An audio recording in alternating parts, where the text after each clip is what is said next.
What a great pleasure it is to welcome SAP to What's Next, and we're going to have a fantastic discussion. Cameron Beveridge joins us. He's the Regional Director for Southern Africa at SAP Africa. Firstly, Cameron, it's good to see you. I can see from the backdrop, I don't know if you're in your office or you're still working remotely, but boy, oh boy, how COVID-19 has changed everyone's lives and businesses around the globe. Yeah, so Aki, firstly, thank you for having me on the show. It's great to be here. And yes, unfortunately, we are still working remotely. This is my home office. We are actually in the process of trying to work out how we slowly start getting back to normality. But I think this is going to be the state of the norm for an extended period of time still. No, it's been fascinating and so unpredictable. You know, I remember having discussions with many bank executives and in the finance sector, and you know, this was in May of last year, and everybody thought that by January of 2021 we'd be going back to normal. Now they're saying January 2022. So let's see if that holds still. But this pandemic is still so unpredictable. But what are some of those trends that you are seeing around cybersecurity? Because whoever you talk to about this pandemic, this work from home, the vulnerabilities all seem to be around security. What are those trends that you're seeing, Cameron? Yeah, so look, you're 100% correct. I mean, the first thing that we need to acknowledge is that not only are we in the midst of a biological pandemic, but we're certainly in the midst of an accelerating cyber pandemic. And you know, there's no doubt that COVID has accelerated this, and has mainly because of the new norms of working, but also, you know, customers are now operating across an extended enterprise, and this has created blind spots, or if you like, accelerated new threats from a cybersecurity standpoint. So I guess you know, it's a fair statement to say that the pandemic has certainly operated as a force multiplier for cyber threats, and the increasing responsibility on customers, consumers, vendors to find solutions to it. You know, if you look at some of the stats to support the argument, they're actually quite scary. You know, if you just take in the UAE alone, in their latest published cybersecurity report, I mean, they've had a 250% increase in cyber attacks through 2020, and up to 49% of companies have experienced an attack. So that's just in one area, which is frightening. You know, if you think about so what we're seeing, you know, from an SAP standpoint, and the information that we're able to gather is, you know, certainly through the latter half of 2019 up to current, you know, pure data breaches are up in excess of 33%. Data records that have been exposed are up 112%. And essentially, overall, cybercrime the cost of cybercrime, firstly in terms of how do we protect it, but also, you know, the long-term implications, is up over 72%. So it's certainly an interesting challenge for all of us to take on board. I mean, Cameron, those statistics you just mentioned are just flippin' scary. I mean, when you think about pre-pandemic, we were already like almost in like a war zone when it comes to data security, and that was growing exponentially. Now you're telling me that it's grown even more so over and above that exponential growth over the pandemic period. And your numbers resonate and make complete sense from what I'm reading out there. It is frightening. What role does SAP play in terms of the data security? What are you guys doing about this? Well, you know, it's an interesting question, and I guess it's if I could frame it slightly differently. I mean, many vendors and cloud vendors like SAP, we certainly have a significant role to play in protecting against cybersecurity and data breaches, but there's a partnership or a strong collaboration that needs to happen with both the customers, our customers or consumers, and the respective vendors. I mean, what we're also seeing, which is creating this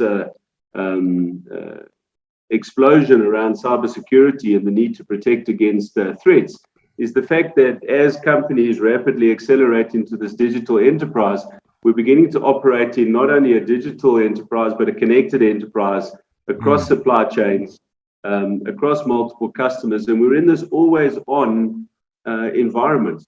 And then if we compound that with the fact that people are working remotely, you can imagine that the traditional methods that vendors would have had in terms of physical infrastructure, physical security, things like that have become surpassed because of the new working environment. So, when you come back to what an SAP or vendors like SAP are doing, well, certainly our first and foremost approach is how do we safeguard our customers' core systems? Because also the value of data has become more and more intrinsic to any organization. In fact, data is probably a company's greatest assets in the digital economy. So our starting point is to work with our customers to understand how we can protect their core systems against any form of attack, so that they can protect their data. But so of course there's a lot of work that SAP and vendors like SAP are doing in terms of protecting our core systems on behalf of our customers. But what we also need to do is understand where our customers are in terms of their journey. So it's a holistic approach. And if you think outside of the physical developments that go into our applications, we also need to look at how we are educating the consumers or the users of our applications. And in the case of SAP, we like to differentiate between an exemplar. So we do it ourselves. So as an example, October is cybersecurity month in SAP, and it's very much about making security a number one priority. So our mandate is how do we protect SAP and how do we open our minds to security across the entire organization. And every consumer or every user of an application, wherever you may be in the world, has to become a security officer in terms of ensuring that they have a key role to play in protecting any breaches. What we see is about 85% of breaches are people related. So there's a lot of simple things that we can do from an education and a training standpoint, that can certainly drop a lot of these frightening percentages that we mentioned up front. And then I think what's important to note is what's also come around as a result of the COVID pandemic and this acceleration in the digital economy is the move to cloud. So this is where the cloud vendors have a critical role to play. So we're seeing an acceleration of customers moving into cloud services. And if you think about it logically, it's quite straightforward. Cloud vendors have the significant investments that they can make in terms of building applications that are enterprise-wide, that can be accessed remotely anywhere with all the necessary security protocols built into it. In the case of SAP, we've been acquiring and building out cloud services for close on 10 years now. And so a lot of our investment has gone into how do we manage those integrations? How do we get to a standard platform? What sort of tools and processes we can put around it? And most importantly, how do we build a very functional but structured governance model across the provision of the service, not only within SAP, but across the entire supply chain of which we operate with our customers. So that's where a lot of our focus has gone. But it's very much, there's a technology angle, and most importantly, there's this strong focus on collaboration with our customers and the users of the applications. Wow, absolutely fascinating. So really, the responsibility ultimately lies upon all of us to make sure that we're aware of what's going on. And I love the fact that you guys are having the Security Awareness Month in October. And I think it's important that everybody in an organization needs to be focused on how they operate online. I was listening to a talk just recently, the work from home scenario, which you painted just a second ago, where, typically you will have an entire family using the home network. So you've got yourself doing business, then you've got somebody watching Netflix, for example. And the one vulnerability that they found was in gaming, and kids playing in these in these gaming environments. and these hackers were able to infiltrate through the chat comms and, infiltrate the home network. I mean, it's frightening what's happening out there. So I think everybody needs to be aware of the implications. But can SAP guarantee the safety of customer systems, or is this a collaborative effort? And I suspect that it's a little bit of both, right? Because that collaboration needs to happen between me as a user and SAP at the same time, right? Yeah, you're 100% correct, Aki. I mean, the simple answer is no vendor, no organization can reduce the risk to zero. But if we work in collaboration, as I said, with our customers, with our partners, with individuals, be they consumers or users of data, that strong collaboration and the education around that and the governance that we put around it is how we can reduce the threats. Obviously, the benefit from cloud vendors like an SAP is our ability to make significant investments, and certainly a lot of our focus, which our customers can benefit from, is how we bring to bear our security foundation, which ensures that we are compliant with the necessary regulatory standards and compliance reports, which certainly gives us the ability to communicate what we're doing in terms of provisioning those security standards. Of course, we continue to innovate in our products and build in a lot of proactive threat detection, because it's no longer a question of if, but how a breach occurred. And so when I talk about innovation, certainly in an SAP world, if you recall up front, one of the stats that everyone is seeing is up to 85% of data breaches is people related. Now, there's two challenges to the people side of things. One is there is a scarcity of capacity. I mean, last year alone, SAP hired in excess of 400 security experts to come into our organization. But from an innovation standpoint, we are very quickly moving towards how do we build into our business processes and into our applications, leveraging the advantages of robotics, machine learning, automation, artificial intelligence, so that we start learning and start becoming more predictive around how and when we expect to see these cyber threats, how we detect them proactively and early enough, and then more importantly, how we make our applications and business processes more robust going forward. Yeah, no, look, I mean, I've been privileged enough to have hosted some of your big SAP events like Sapila over the last few years, and my one observation is how seriously SAP takes security, and it's like it's baked into everything that you do. Now you're talking about adding even additional layers of safety, which is fantastic to hear. I mean, what are the biggest threats and areas of weakness when it comes to, I mean, in terms of cybersecurity, what would you say those would be? Well, I think it's specific to the nature of the threat. So, what we are seeing is, and there's a proliferation of it in the past couple of years. So there is certainly this advent of nation states which are driving security threats. There's a degree of criminality around these attacks, be it ransomware or be it for ulterior strategic imperatives. Most of these threats are driven by an underpinning business case. It's difficult to ascertain what that might be, but what was quite interesting, and I'm not sure if you saw it in the press yesterday, but yesterday the Department of Justice came out to announce that they had been subject to a ransomware attack 2 weeks ago.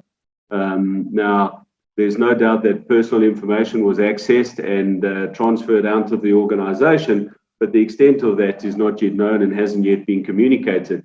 And obviously, what was the rationale behind it is still at this stage unknown. The one thing, and we haven't even spoken about Popey, right? Correct, or Popia, yeah. Popia, yeah.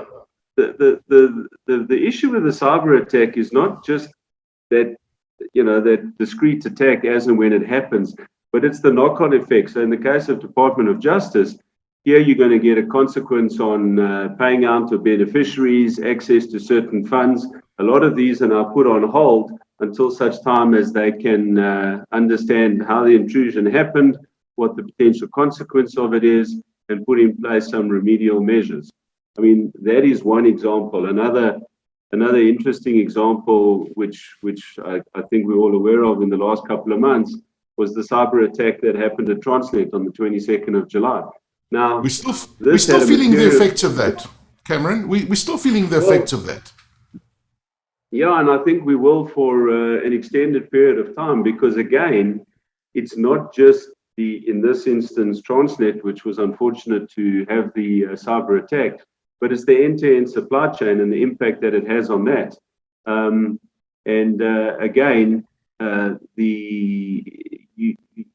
What we don't know is what was behind it, what drives it, what was the business case to drive the cyber attack, and who stands to benefit from it. But one of the things that is certainly a potential knock-on effect from the attacks on Transnet, not only the impact on the local supply chain to customers in Southern Africa and up into Africa, but it potentially creates opportunity for competition elsewhere. So if you start building a trust deficit around partners in a supply chain who are potentially exposed to any form of cyber attack, then you start creating the opportunity for competition elsewhere. So in this case, hypothetically, it could stimulate the growth of other hubs elsewhere in Africa as a backup supply chain route. So the impact of these cyber attacks are hugely material, but case by case, we need to look at them on a case by case basis. Wow, it's pretty scary the way you've painted that picture there, Cameron. And I guess that what's even scarier is we are talking about the breaches that we know about and the companies have been open and transparent about.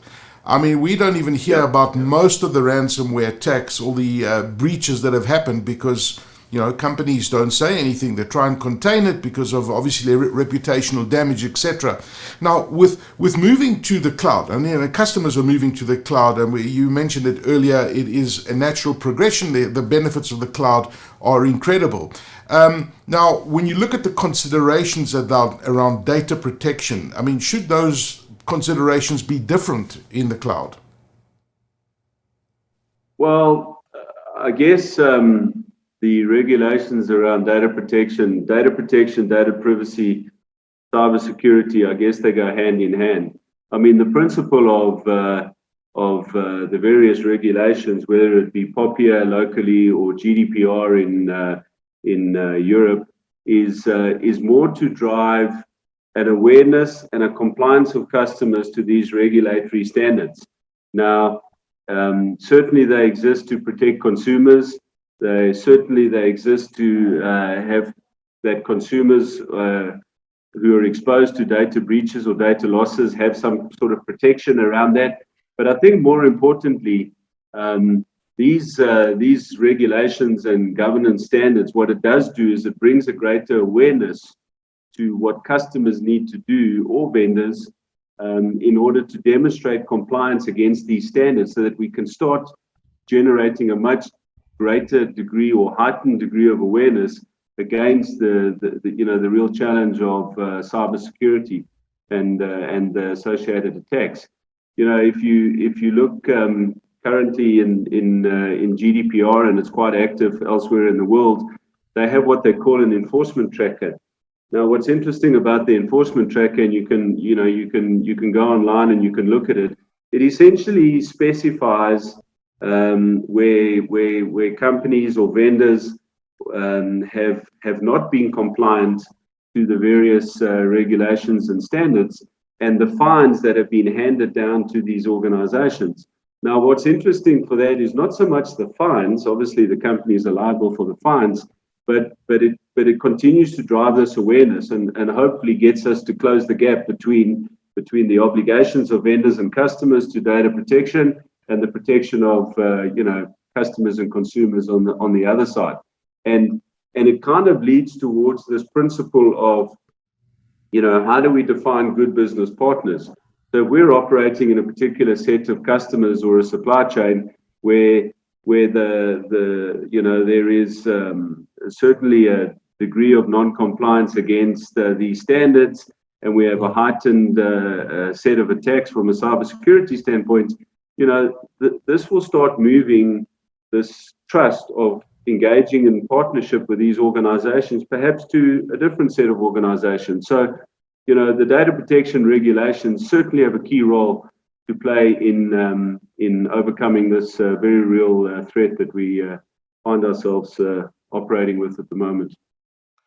Has the shift to remote working as a result of this pandemic had an impact on cybersecurity? I mean, we touched on it earlier, but I was just thinking as you were talking, I mean, the impact must be enormous and frightening at the same time. Well, absolutely. We're no longer operating in our physical environments where we protected behind our infrastructure and firewalls, which were sufficient in the past. Now our employees are spread across multiple locations all over the world. Business is being conducted remotely, and therefore the opportunity for blind spots to develop and for more threats to happen is exponential. You just need to think back to our earlier statement that 85% of data breaches are people related. And therefore now we need to extend the security, not only from where our core business systems are sitting, which is the easy part, but how do we extend it across this remote world?